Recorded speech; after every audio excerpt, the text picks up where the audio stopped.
أما بعد فأعوذ بالله من الشيطان الرجيم بسم الله الرحمن الرحيم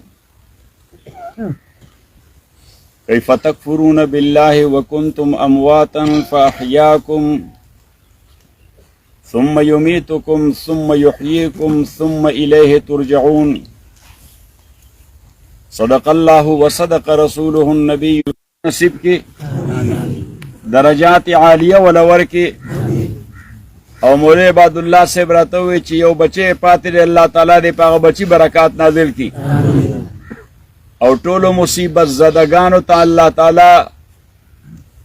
د دے غم پا اساس بانے ډیر لوی اجر او عظیم صبر ورکی محترم ورونو پا دے علم منطق کے مونږ یو خبره کو چې دا عالم او دنیا حادث ده الله تعالی چې دا دنیا پیدا کوله نو تفصیلات خو ډیر دي خو خلاصه د کلام دا ده چې دا په ارتقائی مدارجو پیدا کړه مونږ ورته انګریزي کې ایولوشنری سټپس وایو یعنی یو شی پیدا ک بیا بل پیدا ک بیا بل پیدا ک بیا بل پیدا ک چې دا ټول عالم او د دې دا سټیج تیار شو نو لکه څنګه چې دا اجتماعات کیږي سټیج تیار شي ټول ضروریات دا غ اجتماع چې وي هغه فراهم شي بیا سمقامي خلک خپل خبره وکي بیا په آخر کې مهمان خصوصي له دعوت ورکړي شي چې استاد راځي خپل خبره وکي او چې مهمان خصوصي کله خپل خبره وکي نو بیا جلسه او اجتماع ختم شي او دعای خیر وشي او سټیج روان شي نو الله تعالی دا ټول دنیا برابر کړه بیا انسان پیدا ک دا د دې سټیج مهمان خصوصي دی او بیا انبیاء علیهم الصلوات و تسلیمات ورته راولېږل ځکه الله تعالی دا دنیا د انسانانو د خیر دپاره پیدا کړې ده نبی علیه الصلاة والسلام فرمایي فإن الدنيا خلقت لكم وأنكم خلقتم للآخرة دا دنیا الله ستاسو نه مخکې برابر کړه تاسو دپاره بیا یې تاسو پیدا کړئ د آخرت دپاره نو اوس پته ولګېده چې دنیا د فرش نه واخلې تر عرش پورې د ځمکې دننه تر تحت الثرا پورې تر هغه سماوات او اجرام فلکیه پورې دا ټول بستا خدمت کوي ته د خپل بساط مطابق د دی نه سروس او خدمات اغستی شي او انسانان د روز اول نه لګیا دي دې نه خپل خدمات اخلي خو اوس ته چې د دې ټولې دنیا مخدوم او د دې تا ته تسخیر شوی دی نو بیا ته الله څه دپاره پیدا کړی نو نبي علیه السلام دې حدیث کې ووی وانکم خلقتم للآخره چې ستا مقصد او هدف به د آخرت بهتري وي زه کله یو مثال ورکوم خلق دا کور جوړی یا کور اخلي د اغستو او د ساتلو مقصد دا دی چې دا تاله پای درکي چې کله دا غوا ډیره زړه شي یا وچه پاتې شي نو بیا تو نه ګیا ورکولو ته تیارې او نه غله ورکولو ته تیارې بیا قصاب ته سپارې چې دا قصاب واخلي نو قصاب به ورسره څه کوي اوس هغه څه مور خو نه چې دعا به ترې اخلي او قصاب یې حلاله کی بیا یې ټوټې ټوټې کی بیا په کټوۍ کې مونږه تاسو ټول پخه کړو دغه رنګې فنا شي وجه ځکه چې دې هغه مقصد نه پوره کو چې د کوم مقصد دپاره غوا ساتلی شي نو اوس تا الله تعالی دې دپاره پیدا کړی چې د الله بندګي به کې نو که نه کې نو ته خو وچه غوا یې بیا خو باید چې د الله فرشته راشي او تا ذبحه کړي چې تاسې بې مقصده په دې دنیا او په دې ځمکه باندې برډن او بوج نو ځان به په دنیا باندې بوج کوئ نه ځان به د خدای په دې ځمکه بوج کوئ نه محترم ورونو نو عرض مې کو د تاسو خدمت کې چې ته دا مقصد حیات او مقصد زندگی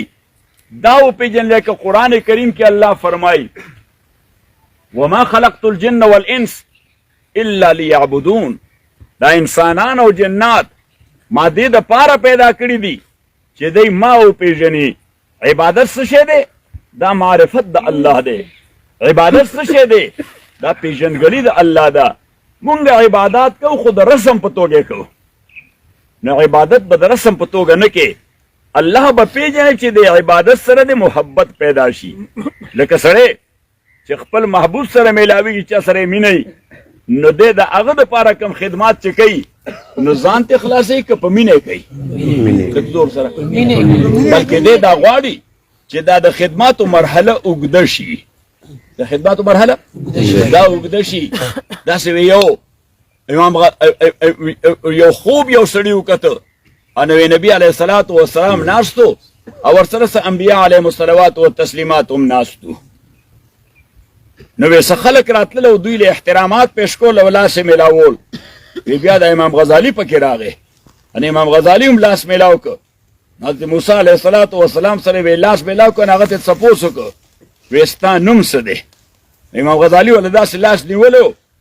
وی احمد ابن محمد ابن حامد الغزالي نو هغه ورته ما ستا د نوم تپوس کړی تا پوره شجره وویله او بیا د نسبت هم وی غزال ته نو بس تاله پکارو چې ویلی چې بس احمد ابو حامد محمد ابن احمد ابن حامد الغزالي نو چې ویلی چې بس زما نوم محمد دی نه کنیت ته ضرورتو نه پلار ته ضرورتو نه نیکه ته ضرورتو او نه د نسبت ته ضرورت چې خبره دې زر خلاص کړی وی امام غزالی رحمت الله علیه ورته وی تاسو نم چې الله تپوس کو ما تلک بیمینک یا موسی چې دا ستا په دې خلاص کې څه دي نو بس جواب دا چې امسا ده سوال راغی جواب وشو نو وی تا خو ملته جیو بیان کړو چې عصایا اتوکأ علیها واهش بها على غنمي ولي فيها ما ابن عباس وی دلته قرآن تعبیر کړي لي فيها معارب اخرى چې ځکه لازم نو په دې ټیک لګوم او ګړي بيزي چې مې وږي شي نو داسې پاڼه ور باندې را سندم ولي فيها معارب اخرى ابن عباس به لیست ورکړي دا ټول ورته بیان کړي چې دا کوي او دا په کوم او دا په کوم او دا په کوم او دا په کوم نو تا خو بیان وکړ نو موسی علیه السلام ورته وی ما خو اله محبوب مونږ او الله تعالی نو ما غوښتل چې دا وخت د ملاقات یا د خبرې مې الله سره زیات شي چې دا وخت د خبرې مې ځکه الله زما محبوب دی زه غواړم چې دا مجلس ختم نشي دی وجه مې خبره اوږده کړه نو امام غزالی رحمت الله علیه هغه ورته وی تم چې زما محبوب یې چې تا مانه تپوس وکړه ما هم وی چې خبره لږ اوږده شي تا سره لږ وخت تېر کړم نو دا عبادات په داسې انداز کوئ چې خبره ورسره اوږده شي علیه وسلم دا د حد درجې عاجزي ده یعنی عبادت څه شی دی چې څومره عاجزۍ سره الله ته ودرېدی شي یعنی داسې منیټر مه ودرېږه شیخ صاحب شاه منصور رحمه الله وی خدای ته ځان منیټر مه کوه کنې داسې جرنده کې به د سر ورکړي چې نه به سر خلاصولی شي نه به خپې خلاصولی شي نو خدای ته به عاجزي کې غایت الذل او بیا د عاجزي چې کې دا به هم رسمي نی من غایت الحب د زړه په اخلاص به کې د محبت په اساس به کې لکه عاشق چې معشوق ته څنګه عاجزي کوي لله عز وجل او یقینا به کې ګورئ چې څنګه زه مونځ کوم نو داسې مونځ تاسو هم کوئ عابس بن ربیعه دا یو تابعي دی څوک دی عابس بن ربیعه نو دی په فلسطین کې اوسېده حضرت معاویه رضی الله تعالی عنہ ته پته ولګېده چې دی مونځ کوي نو په دې مونځ کې ډېر مشابهت دی رسول پاک صلی الله علیه وسلم سره او وی ده بعضې د مخ خد و خال نقش و نشان هغې کې هم نبي علیه الصلاة والسلام سره ډېر مشابهت دی نو د گورنر د شام ته خبر ولېږه چې دا عابس بن ربیعه دا دمشق ته راوله نو چې کله د عابس بن ربیعه هغه ته گورنر صاحب ووی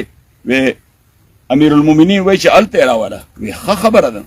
نو دی راغی نو چې راغی حضرت امیر معاویه رضی الله تعالی عنه هغه ناستو نو چې ویې کته نو ډېر مشابهت رسول پاک سره حضرت معاویه رضی الله تعالی په خپې بل خپو رامنډه کړه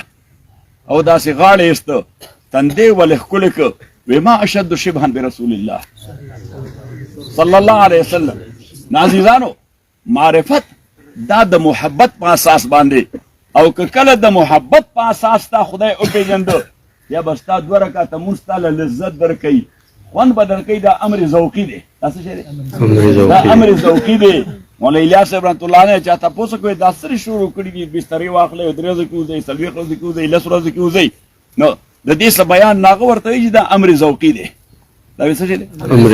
امر ذوقي هغه دی چې پخکړی بهترین دی که نه دی هغه ماشوم وایي بهترین دی دا زما ملګری دی نو دا مټایي خوږه ده که خوږه نه ده او دا ګونګړي یا چولې دا ترشي دي که ترشي نه دي نو په بیان خو ته دا نشي معلومولی چې ګنې قاري صاحب براوله چې بیان وکړه په چوړو باندې ورته به یې راواخلې یو شیپی به خوله کې واچې نو په خپله به ورته پته ولګي ځکه دا امر ذوقي دی یعنې دې میټر دې ځای لګېدلی دی همدغه ژبه چې کوم باندې بیان کېږي خو دا بیان سره تعلق نه دی خوله کې به یې ور واچې نو مولوي یاسر رحمت الله علیه ورته ووایي دا جي وي چې تاسو وخت ولګوئ نو څه ذوق به میلاو شي خو د دې نه مخکې مولوي یاسر رحمت الله علیه دا خبره اګنور کړه یو سایډ ته کېښوده وایي زه یو ورځ په سفر کې راتلم نو یې په دا سیند را تېرېدم نو یې په دا سټیشن کې هلته وې امونه خرڅېدل څه شي سیند کې خو عام ډېر کېږي نو یې امونه خرڅ وی یو نوع عام دی دا ورته وایي لکه موجود دور کې تاسو ورته سندړي وایئ یا ورته انور راټور وایئ مختلف قسم وی یاره هغه ام په دنیا کې ما چېرته داسې لذت نه لیدلی دومره خوشبو دومره لذیذ دومره سټیکي د خوږوالي د وجې چې وی هغه خوند پوره یو ورځ زما په دې مرۍ کې ما محسوس محبت سره معرفت نه حاصلو او ځان هر یو سړی په دې باندې گویا حریص دی چې کرامت به راته څنګه میلاویږي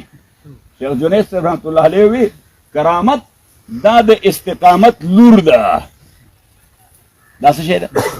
دا وی د استقامت لور ده نو چې تا کې استقامت نشته په دین باندې کرامت به چېرته نه راځي سوچ دې واده نه کړی چې ازوی لور کېږي نو وی تا ول استقامت خپل کا نو بیا به صاحب کرامت شي او که نه شي نو بیا هم صاحب کرامت یې ځکه کرامت خو اصلا عزت ته وایي د خدای په نظر کې او معزز شي نو نبی علیه الصلاة والسلام وفرمایل چې فإن الدنیا خلقت لکم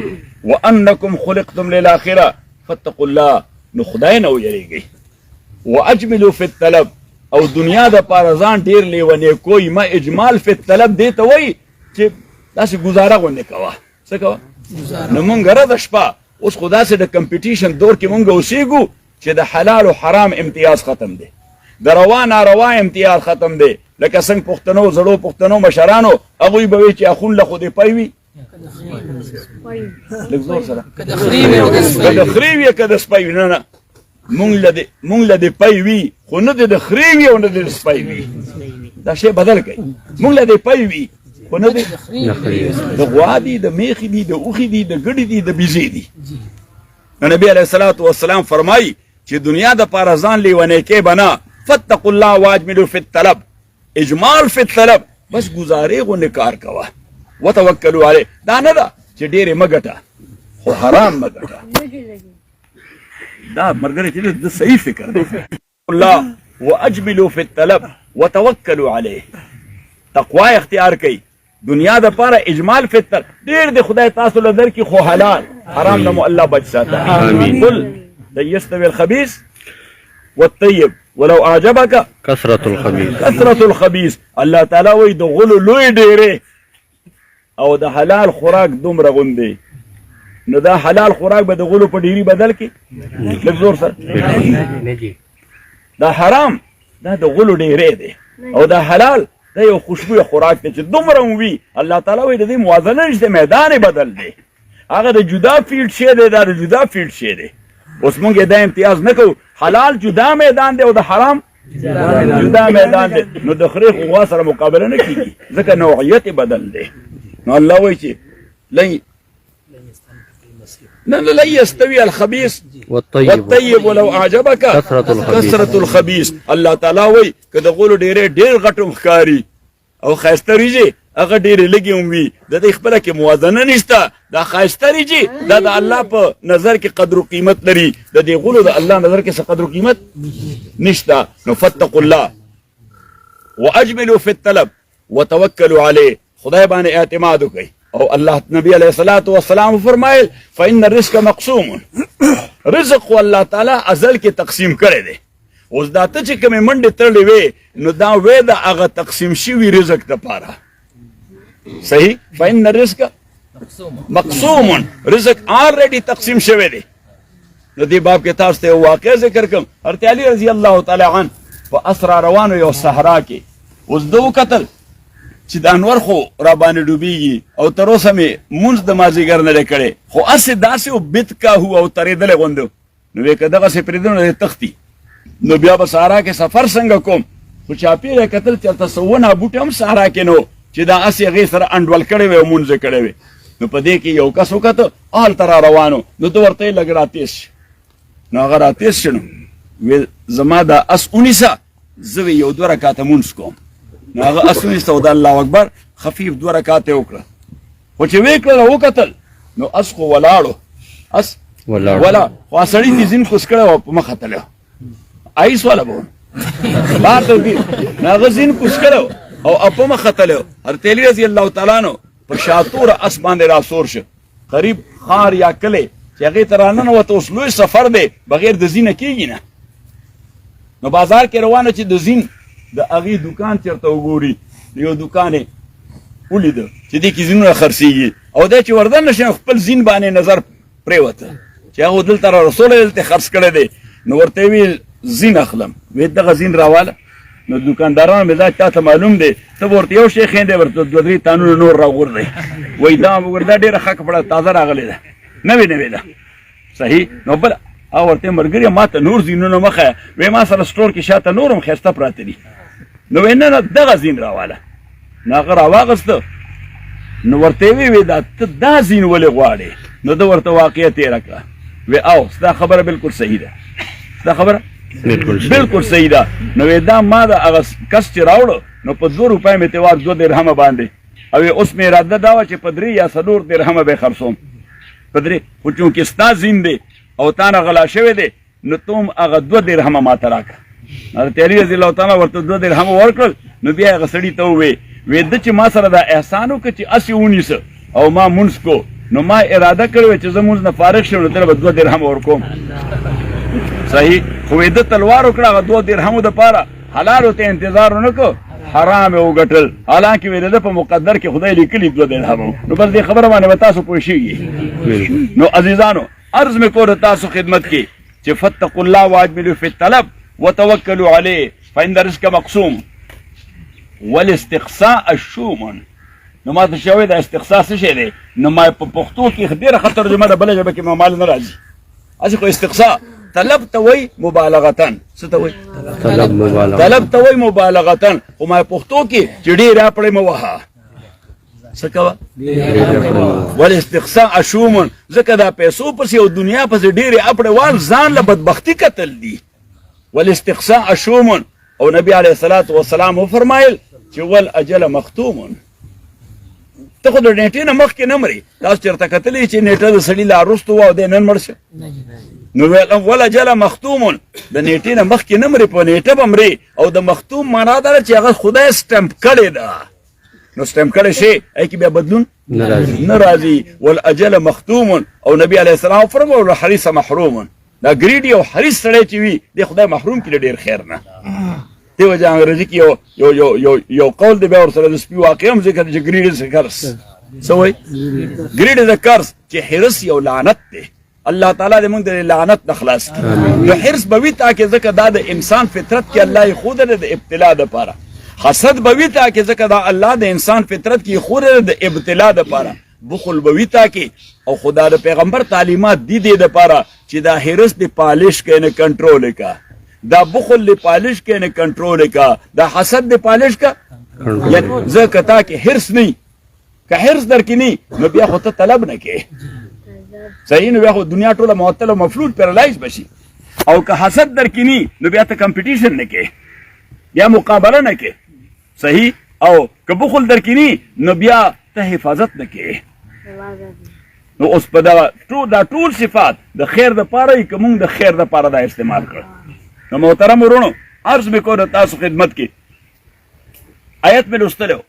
چې اوس دا مرګ خو راتلونکی دی. مشرکین مکه هغوی بعض بعد الموت او لایف افټر ډیث، د مرګ نه پس ژوندي کېدل ریزرکشن، دا یې نه منه. دا یې نه. عاص بن وائل سهمي دا یو لوی کافر دی. خدای ته یو ډېر لوی مسلمان او جرنیل پیدا کړی، حضرت عمرو بن العاص رضی الله تعالی عنه. خدا کافر د نبی علیہ السلام ډېر شدید مخالف، او داسې شدید مخالف چې پیغمبر پاک ته به ایزا ذهني ورکوله، یعنی ذهني اذیت به ورته ورکو. محترم ورونو یو وار دی یو زوړ اډوکې چېرته راغستی و، د انسان به و یا د غویي به و یا د څه به و، خو زوړ بوسیده اډوکې راټن بون دا یې ځان سره راغستی و. نبي علیه الصلاة والسلام ته راغی. د نبي علیه السلام مخکې هغه اډوکې داسې په لاسو کې تلي کې میده که، نو خاوره کې واچو ورسره ګډ وډ وی محمد ټول وای صلی الله وی ته وای چې دا به خدای بیا ژوندې کوي نبی علیه الصلاۃ والسلام ورته اف کورس هی ویل یقینا به ژوندې کوي هغه وی څنګه به ژوندې کوي د خاورو نه د هغې د ذراتو امتیاز نه کیږي نو لومبی خو امتیاز ضروري دی چې جدا شي دی او چې جدا شي نو بیا هغه یو بل سره یو ځای کول د هغې التیام او د هغې نه هغه شان اډوکې جوړول او هغه شان اعضا جوړول تصور یې نشته الله تعالی وفرمایل وضرب لنا مثلا ونسي خلقه وی دې لیوني ته وګوره منصور شیخ صاحب الله تعالی نبی علیه السلام ته دې د خره زوی ته وګوره وضرب لنا مثلا ونسي خلقه دې مونږ ته دا مثال بیانوي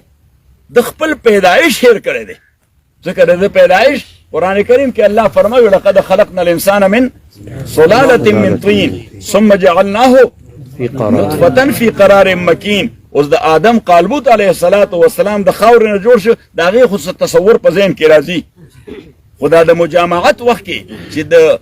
ښځې خاوند کومې اوبه راوځي او یو بل سره یو ځای شي دې له دا انساني شکل ورکول یا حیواني شکل ورکول بظاهر خو هېڅ تصور نشته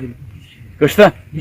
الله تعالی فرمایي ثم جعلناه نطفة في قرار مكين بیا د نسل لقد خلقنا الانسان نو ما دوی ته ما ورته ولیکئ چې لقد خلقنا الانسان اصلا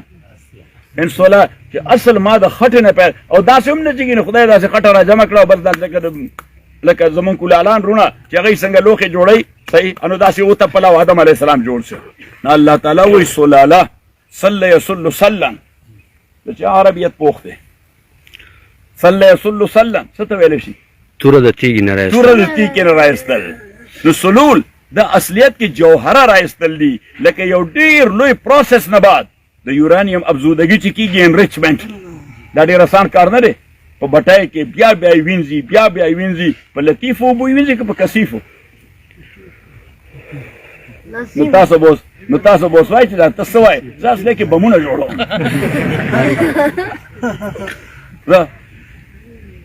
نو په کثیفو په درنو اوبو یې وینځي ځکه چې هغه دومره سالډ دات دی سالډ میټل دی چې هغه په لطیفو اوبو وینځلی نه شي نو هغه دومره افزوده کی او دومره ټرانسپیرنټ کی چې بیا ته ایټم بم جوړ شي نو هغه دوره ورکوټ ایټم بم خدای مکه خدای مکه خدای مکه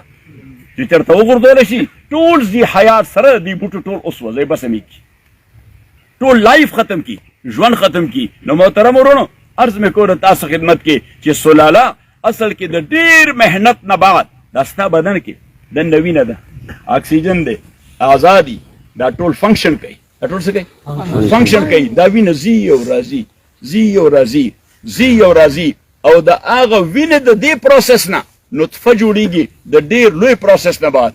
او هغه نطفه بیا د میا بیبي یو ځای کېږي او بیا د هغې نه انسان تشکیل کېږي الله تعالی فرمایي چې ثم جعلناه نطفة جعلنا نسله جعلنا نطفة في قرار مكين ثم خلقنا النطفة علقة فخلقنا العلقة مضغة فخلقنا المضغة عظاما فكسونا العظام لحما الله تعالی فرمایي چې بیا د هغې نه بعد دغه نطفه دا علقه کو چقی کو بیا دغه چقه دا مضغه کو یا لکه د ګم په شان چویبل فلش څه وایي ورته چویبل یعنې د چقولو ټوکړه د غوښه هم نه ده د ګم په شان داسې الاستیک ده د ربړ په شان ثم جعلناه مزغه یمزغو څه ته وایي چقولو ته ثم جعلناه نطفة فيه ثم خلقنا النطفة علقة فخلقنا العلقة مضغة فخلقنا المضغة عظاما الله تعالی فرمایي چې بیا دغه مضغه او دغه ټوټه دغه فلش دا مې ټرانسفر کړه یا ټرانسفارم مې کړه سکیلټن ته څه ته سکیلټن ډانچې ته وایي څه ته وایي او څنګه چې ډانچه ډیولپ کېده فکسونا العظام لحما نو الله تعالی فرمایي ورسره د اډوکو ته مې سرمن او غوښه اغوستله فكسونا العظام لحما والله تعالی فرمایي ثم انشأناه خلقا آخر یو معنا خو دا ده چې نوعه د انسان مې ته وګورئ دا کلمه د استعجاب ده ثم انشأناه خلقا آخر بیا دا انسان ما یو عجیب په مخلوق پیدا کړی دی ګوره داسې الله تعالی وایي دا لاس به ورسره وښودئ چې دا انسان بیا ما یو عجیبه یو انسان عجیبه مخلوق د ده په شان ښایسته مخلوق بل نشته خدا دې دی چې په بد عقیده او په بد عمل او په بد اخلاقو باندې ځان بدرنګ کړي نو چې خدای ښایسته پیدا کړي یې ځان په بد عقیده ولې بدرنګوئ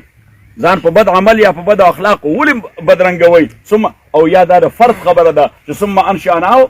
خلقا آخر بیا ما هر یو فرد په یو منفرد شکل باندې پیدا کړی دی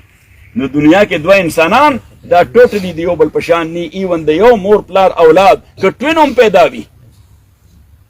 دوه چې په یو ځای پیدا وي هغه هم ټوټلی د یو بل په شان ني پوزه کې به فرق وي روزو کې به فرق وي خلو کې به فرق وي غاښونو کې به فرق وي ځکه الله تعالی هغه نقل نه کوي الله تعالی نقل د خپل جوړ شی نقل نه کوي صحیح اصل چاینا کې خو نه دی ثم انشأناه خلقا آخر فتبارك الله احسن الخالقين نو دې سره بیا داسې ووایي فتبارك الله احسن الخالقين څه برکت ورکوونکی کې د الله تعالی چې دومره ښایسته صورت یې ورکړی دی احسن الخالقین په معنا د احسن المصورین دی څه شی دی صورت هر نوع یې ورکړی دی خو الله تعالی وایي د انسان شکل ته وګوره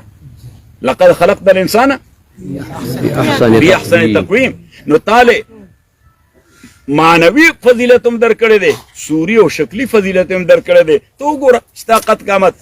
حیواناتو سره مونږ په جنس کې شریک یو خر حیوان دی نو مونږ حیوان غویې حیوان دی نو مونږ هم حیوان خو تاسو چېرته حیوان کتلی په دوو که دی په څلورو ګرځي او که په څلورو نه هم ګرځي لکه مرغان په دوو ګرځي خو دی هاریزانټل ګرځي او که دی ورټیکل ګرځي دی هاریزانټل ګرځي یعنې دی افقی ګرځي عمودي نشي ګرځېدی ایون چې دا بندر څه شي بندر څه ورته پښتو شادو یا میلو دی په دوه پښو ودرېږي خو چې روانېږي بیا په دوه پښو دو نشي والی بیا څه کوي ځکه چې د اصل فطرت او اصل ساخت هغه دی چې په څلور یو منډې وایي څه به وایي پس د دې وجې چې کوم انسان داسې خرتوب ونه کوي او مونږ یې د کمکلتوب ذکر کړ مونږ دی په څلوري دی څه وایي ورته چې دی په څلوري دی نو اوس انسان دله الله تعالی داسې یو نیغ قد قامت ورکړی دی دی په دوو ولاړ دی دی په څه ولاړ دی او دا ساینسدانان وایي دی چې ډېر تعلیم یافته خلک تاسو ټول په دې باندې پوهېږئ دغه وجه ده چې د هر حیوان د هر حیوان چې هغه ډیلیوري کوي بچی پیدا کېږي نو هغې ته دومره درد نه لکه زمونږ میندو خویندو ته چې بچي پیدا کولو وخت کې څومره درد دي او د هغې وجه دا ده چې دا ویسټ حصه الله تعالی د انسان یو ډېره عجیبه پیدا کړې ده د دې ویسټ مضبوطیا دا ویسټ کوم دی تاسو بیلټ تړئ د دې ویسټ مضبوطیا دا یو طرف ته خو د انسان قامت یې نه غدرو دی خو بل طرف ته به مصیبت زمونږ د میندو خویندو لپاره دی چې دای بچی پیدا کړي ډېر په تکلیف وي حملته امه کرها ووضعته کرها الله تعالی وایي ستا مور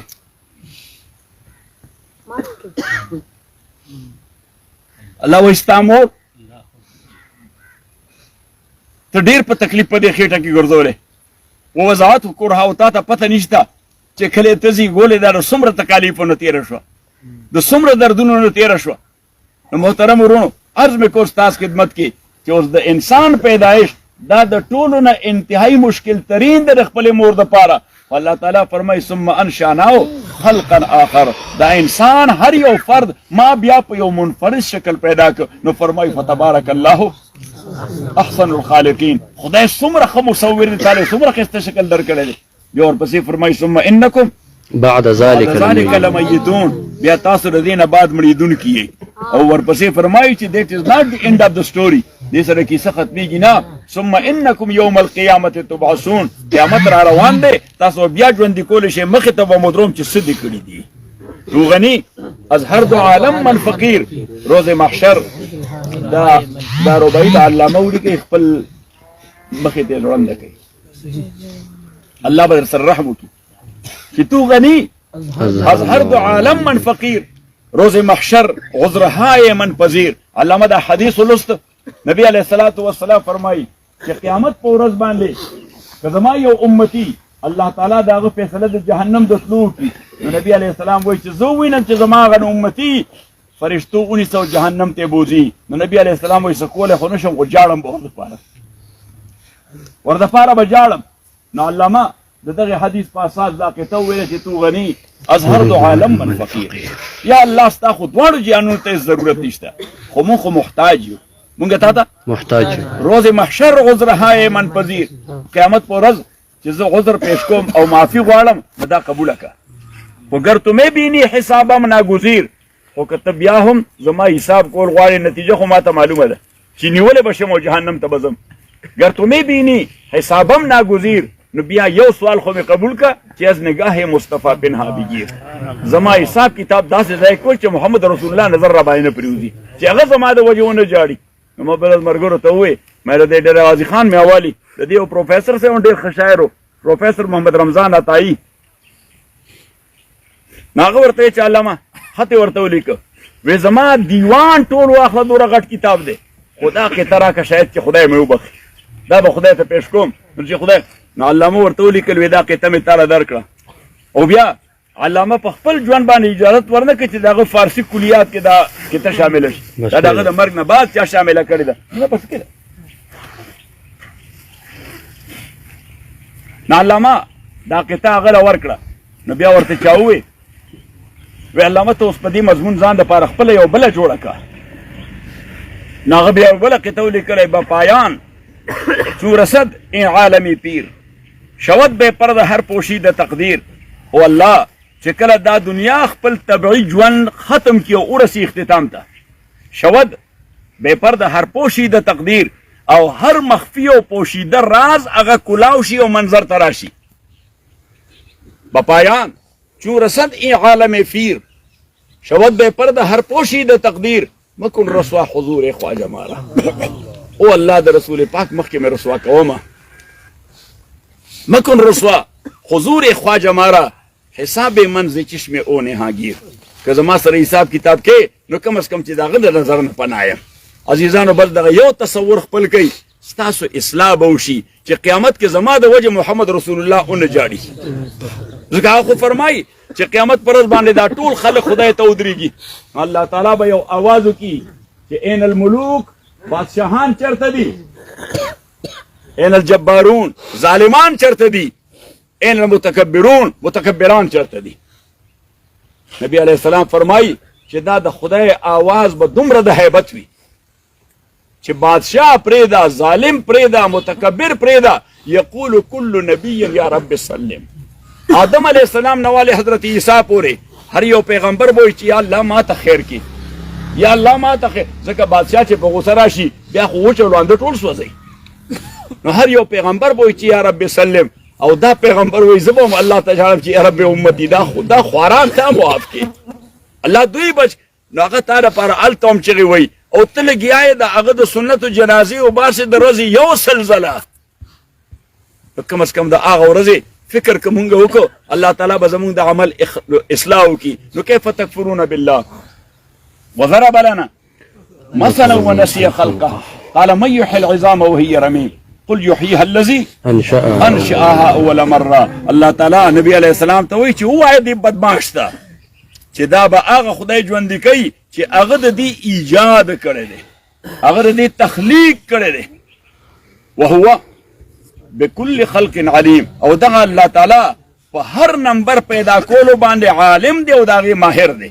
لومبی پیدا کړي نو په دویم نمبر باندې هم پیدا کوي. بل ځای الله فرمایي وهو اهون علیه، چې دا اعاده د ایجاد مقابله کې خو ستاسو د عقل او د مشاهدې په اساس هم اسانه ده، خدای ته ولې دا ګرانه ده؟ ځکه تاسو کتلی دي دا چاینا والا بلا ډېر مشینري جوړه کړي، ایجاد یې کړي، څوک یا یې مینوفیکچر کړي، جوړه یې کړي، بیا د هغې پرزجات هغه په یو کارټن کې بند کړي او خلکو باندې خرڅ کړي او بازارونو ته راشي. نو بیا دلته یو عام میکینیک وي، نو هغه کولاو کې کاغذ ورته مخې ته پروتي او په لاس او سټک استعمالوي، مشین جوړ شي. خو دغه میکینیک ته که ته ووایې چې دا مشین ته ایجاد کا یا مینوفیکچر یې کا، هغه دا نشي کولی، خو اسمبلنګ یې کولی شي، ځکه اسمبلنګ آسان کار دی. نو الله تعالی زمونږ د مشاهدې مطابق ووایي چې دا لومبی پیدایش خو تخلیق و، دا وروستنی خو اسمبلنګ دی، نټونه ورستل دي. څه شی دي؟ نو نټونه ورستل خو آسان کار، دا ولې ته مشکل ښکاري چې خدای نشي کولی. نو عزیزانو الله تعالی فرمایي چې کیف تکفرون بالله، تاسو خدای نه څنګه انکار کوئ؟ وکنتم امواتا، یو وخت چې تاسو نه وئ امواتن معنا نوي نه وئ وکنتم امواتا فاحیاکم الله تعالی تاسو ایجاد کړئ پیدا یې کړئ ثم یمیتکم او بیا به مړئ ثم الیه ترجعون بیا به دغه الله تعالی ته واپس کولی شئ زمونږ دا خور دا نن الله ته واپس شوه واتقوا یوما ترجعون فيه الى الله ثم توفى كل نفس ما كسبت وهم لا يظلمون الله وایي د دغه ورځې نه ویرېږه چې په کوم ورځ باندې به ته الله ته واپس بوتلی شي یو اثر کې راځي یو صحابي فرمایي چې من ماته فقط د قیامت نه مونږ یریږو که نه یریږو او نبی هغه صحابي فرمایي چې من ماته فقد قامت قامته څوک چې مړ شي د هغه قیامت خو شروع شه په تا لا نه دی راغلی خو د هغه خو شروع شه نو الله د دې نه مونږ له یره راکوي چې واتقوا یوما ترجعون د دغې فيه ورځې نه ویرېږئ چې کله مړ شي الله ته واپس بوتلی شي ثم توفى كل نفس ما كسبت وهم لا يظلمون امام احمد بن حنبل اخرنۍ خبره څوک امام احمد بن حنبل امام احمد بن حنبل رحمت الله علیه دی په بستر مرګ باندې پروت ځکه دې سړي د دین دپاره دومره مظالم برداشت کړي دومره یې وهلی خو دا سړی سرنډر والا نه دا سړی سر ټیټی نه و د سر نه ټیټو د حکمران د ظلم خلاف ډټ کې ولاړو په یو مسله باندې الله دې درجات عالیه ورکړي مسله د خلق القرآن باندې چې دا قرآن حادث دی که قدیم دی نو زمونږ عقیده څه ده دا معتزلي دی صحیح ها صحیح ده کنه دا د واصل ابن عبید مرید دی صحیح یا د شیخ عبدالجبار مرید دی چا مرید دی د شیخ عبدالجبار نو بهر تقدیر عرض مې کوله تاسو خدمت کې چې حادث دی که قدیم دی یعنی مخلوق دی او که صفت دی د مونږونه صفت د باری دی لکه څنګه چې الله قدیم دی نو داسې صفات هم قدیم دي داسې صفات هم قدیم دي نو محترم ورونو اوس امام احمد ابن حنبل په دې سټینډ واغسته او حکمران د زمانې اگر چې هغه د امام مالک شاګرد و حکمران څوک و امام مالک شاګرد څه نوم یې مامون الرشید نو دا ډېر لوی محدث دی یعنی صرف بادشاه نه دی محدث دی قال حدثنا مامون محدثین روایت کوي دنه هم پلار دی او قال حدثنا هارون نو محترم ورونو پلار او زامن ټول د امام مالک شاګردانو خو د ده مور د فارس وه کوم ځای وه فارس د ایران او په ایران کې هغه زمانه کې اعتزال هم و شیعیت سره صحیح نو د ده ماماخیلي ټول د معتزله خو یعنی اصلا شیعګان خو دا شیعګان د معتزله نه متاثر نو د باندې د هغې فکر اثر کړی دای فکر په اثر کړو نو د سرکاري سرپرستۍ کې د عقیده په خلکو په زور منله چې قرآن حادث دی قرآن څه دی حادث دی خدای پیدا کړی دی څه شی دی د خدای پیدا امام احمد بن حنبل سټینډ واغسته احمد بن حنبل سټینډ واغسته دا وی قدیم دی د خدای صفت دی روزانه به شل کوړې په جیل کې وه شل کوړې خو امام رحمت الله علیه ته الله دا استقامت ورکړو بلکې چې کله دا سزاګانې ختم شي بیا ډېر ضعیف و ډېر مریض هم نو چې مونځ به کو د ده زوی دی څوک دی عبدالله ابن احمد څوک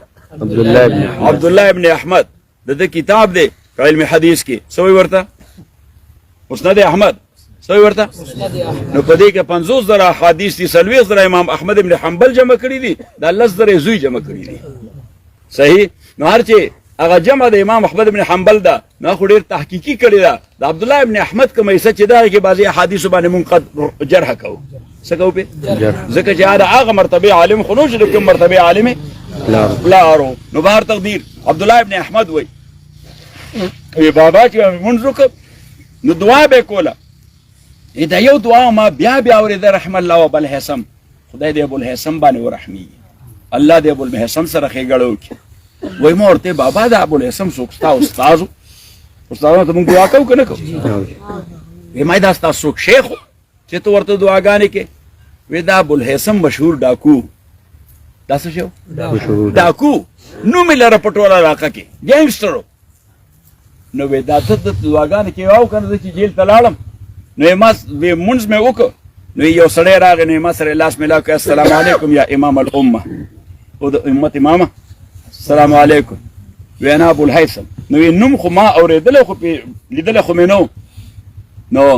وی ما داسې ورته ونویل ځکه دا لوی خلک چې توهین نه کوي مونږ خو سړی سپکوو که نه سپکوو وی دی د انسانیت احترام کوي دی د مسلمانانو احترام کوي نو ما ورته دا نه وی چې ابو الهيثم القطاع ځکه دی مشهور په څه باندې القطاع شکمار، یعنی تا ابو الهيثم شکمار دا خو دغه توهین ورته دا نه وی ابو الهيثم المشهور، هغه مشهور ابو الهيثم چې دی څه شي دی مشهور و هغه پوه شو و هغه مشهور ابو الهيثم چې دی. نو ما ته چې یا امام الامه او د امت امامه زه راغلم دلته ډاکه کې او دا مې دیارلسم څوارلسم ځل دی، دیارلسم څوارلسم ځل مې دی، مال شل کوړې روزانه راکوي. وایي چې کله هم زه رها شم نو زه بیا خپل کار شروع کړم چې رها شم. وایي زه په دې پوه یم چې دا ناروا دي، حرام دي، ګناه کبیره دی، خو بس زما یو عمل دی نو بس کوم یې، زه ما سر نه ټیټ کړی نه مې ورسره منلی چې نه به کوم، خو پرې مې دي وایي چې نه مني زه پرېږدی نو زه بیا مرګرو ته هم چې راځئ بیا اختر دی نو بیا ځان سره واخلم او ته خو الله دپاره راغلی چې کمزوري ښکاره نه کړي. نو امام احمد بن حنبل وایي چې زه به یې وهلم نو که ما کې بله کمزوري هم راته نه د ابوالهیثم خبره به راته یاده شوه. نو هغه سړي ما سره ډېر احسان کړی دی، نو ځکه هغه ته دعا کوم چې رحم الله ابوالهیثم. او ابوالهیثم بیا د امام احمد بن حنبل رحمت الله علیه موري شو، ډېر نیک سړی شه. بهر تقدیر عرض مې کو چې دغه امام احمد بن حنبل د بستر مرګ باندې پروت، د ده تره دی، د هغه نامه د اسحاق ابن حنبل. نو هغه د سره ډېر عقیدت و، ترې و، عمر کې دوه کاله کشر و، تره د روانه 2 کاله کشر و. نو هغه به روزانه سهار چې مونځ به یې وکړو نو امام ته به راتله د کور ته، ماسخوتن هم د ودې کېدو نه وړاندې به لومبې امام ته راته لږ ساعت به ورسره ناست و، ډېر محبت یې ورسره، او ورته به یې فقیه الامه وې. څه به یې ورته فقیه او د امت فقیه. نو هغه چې راغی وی کیف اصبح فقیه الامه، د امت امام باندې شپه څنګه تېره شوه. مونږ مریض چې په تکلیف یې داسې وایو ورته چې شپه د مریض څنګه وه، د زوی نه تپوس وکړو جومات کې یا لاړ شو د مریض نه نیغ پرې شپه در باندې څنګه وه. نو کیف اصبح فقیه الامه، امام احمد ابن حنبل رحمت الله علیه ورته وی کیف یصبح من یطالبه ربه باداء الفرائض والواجبات، دا هغه سړي به څه شپه او څه به سبا چې خدای ته 40 غنټې دا تقاضا کوي او مطالبه کوي چې فرایض او واجبات ادا کا. ويطالبه نبيه بالسنن والمستحبات، او د هغه نبی د هغه تقاضا کوي چې سنت او مستحب باندې عمل کوه. صحیح. ويطالبه او تطالبه نفسه بالشهوات، او نفس ته مطالبه کوي چې شهوات سړی کا او پیر مزه وړاو بس نورم په خرص ورېګا لاس ورېګا، نفس دغه تقاضا کوي. ويطالبه الشیطان بالمعاصی، شیطان ته مطالبه کوي سړی مزه واخلا ګناهونه سکے. صحیح. ګناهونه سکے کار کوا، معصیتونه کوا. او وی چې ويطالبه الملکان بحسن الاعمال، دو فرشتي کرامن کا او برزقهم، او وی فرمایل چې ويطالبه ملک الموت بروحه، فرشته د مرګ هغه ورته ورتیار او لړ دغه مطالبه اخو پیټنټ ده، رجسټر ده آلریډي چې روح راکوا او په ټایم برازي او یوتا وينتظره ملکان فی القبر يسألانه من ربك وما جواب ورکو. الله زمون دي خود توفیق ورکی صحیح جواب ورکو. صحیح. نو ورته وی چې وما تقول في هذا الرجل الذي بعث فيكم، اردو او شاعر وی چې سنا ہے بلکې محدثین ای په تعویلات کوي چې یعنی دا تصور د پیغمبر پاک خود هر انسان په ذهن کې، هر مسلمان نه د هر انسان په ذهن کې دی. کافر دا مني چې یو سړی دغه ته پیغمبر ویل شي کنه، نو تصور دا ای پیغمبر مني کنه مني، دا تصور خو ذهن کې دی. نو تاسو نازیزانو تاسو ته کوي چې وما تقول في هذا الرجل الذي بعث فيكم وربه ينتظره بالمرصاد، او الله تعالی خو چیک پوسټ باندې راځي هغه تم تیار ناس دي چې برازي قیامت پر زبر تاسو کوم. نو الله تعالی دې اسی وړه پتری هغه باندې سر سپین تلی لکه رنجو والا وړو پترو باندې تلی. موږ سبق په جمعات کې ولته رنجو والا بابا براته او رنجو خرڅه نو دا زنانه و بیا د جمعه ته او د سونو زاو نل تبراتلی بابا بالتناس تو زنانه براتلی او رانجه به اکثر دور واړو پتریونه هغه به دور واړو د پیتلو هغه کټوري تله هغه کې به یو طرف ته رانجه واچو بل طرف ته به هغه دا وړو کې کانه نو یو پترې و نو یو پترې واچو نو یو بوډای و انا تاسو کو مل قرات دا قرات جس شه ده نبی علیہ الصلوۃ والسلام مثل جبل احد دا خود کاری دا وی قرات ده سور لوی غر ده او بیا مبارک غروم دی نبی علیہ الصلوۃ والسلام تبوک نه واپس راته چې خود باندې نظر پریوته وی هاذا جبل دا وردا خود دی يحبنا ونحب زمون دی خوخ دی دمون خوخ زمون دی خوخ دی اده دمون خوخ یو ان خوخواله سو دا سی روایت کې راځي چې نبی علیہ الصلوۃ والسلام خود ته وخته نو یو لوی غټونو پاغي باندې ودرېد ورسره باندې ولاړ دي حضرت ابوبکر زر حضرت عمر حضرت عثمان ته وکتل هني الله کومه تاسو مبارک شي تاسو خو غټله ځکه تاسو پیغمبر ټایټل کې چې شهیدان یې نو ورته